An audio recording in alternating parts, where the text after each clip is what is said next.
زي ما انتم شايفين في عنوان الفيديو كده، احنا بنتكلم على شوية مميزات موجودة في المارينو سبورت ومش موجودة في انواع تانية. لو جيت كده بصيت على المقبض دوت، هتلاقي كده في المقبض في الاخر حتة فيه حتة كده كاوتش. تمام، ديت فايدتها حاجتين. الحاجة الاولى ان السكوتر لما يقع على جنبه في المنطقة ديت تمتص الصدمة.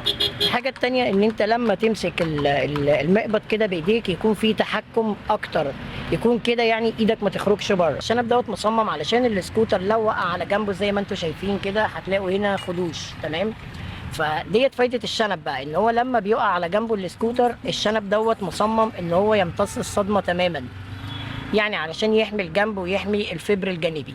الميزه كمان ان الشنب دوت زي ما انت شايف كده هو سهل جدا ان هو يتفك. تمام، وتقدر تغيره وتقدر كمان تعمل له مستيرك كده مثلا زي اللي انا عامل له. تلاقي الحماله ديت اللي هي بتاعه الجنب هي معموله ان هي تبقى بارزه كده نوعا ما، بحيث ان السكوتر لما يقع على جنبه فبرضه ديت تمتص الصدمه. فتحه الشكمان هي مش هنا زي ما الناس فاكره، لا هي من تحت علشان لما السكوتر يمشي في اماكن فيه ميه، تمام، فيكون من الصعب ان الميه تخش للشكمان. فرامل السي بي اس وديت حاجه عظيمه جدا في المارينو سبورت بصراحه. تعالى كده نشوف مع بعض مساحات التخزين. يعني مساحه التخزين فيه زي ما انتم شايفين كده هي واخده خوذه نوعا ما متوسطه.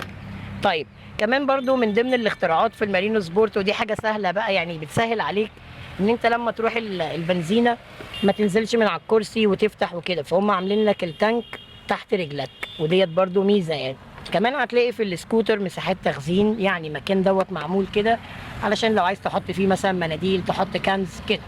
وفي هنا كده برضو مساحه تخزين، يعني خزنه. تمام، زي ما انتم شايفين كده هي بالمفتاح. هنا بقى هتلاقي كده اليو اس بي الجميل دوت، وهتلاقي طبعا هنا الكونتاكت. كمان من مميزاته انك هتلاقي عدادات بصراحه شكلها حلو جدا. حابب اقول لكم ان المارينو سبورت هو بصراحه سكوتر كويس جدا ومهدور حقه في السوق المصري يعني بصراحه.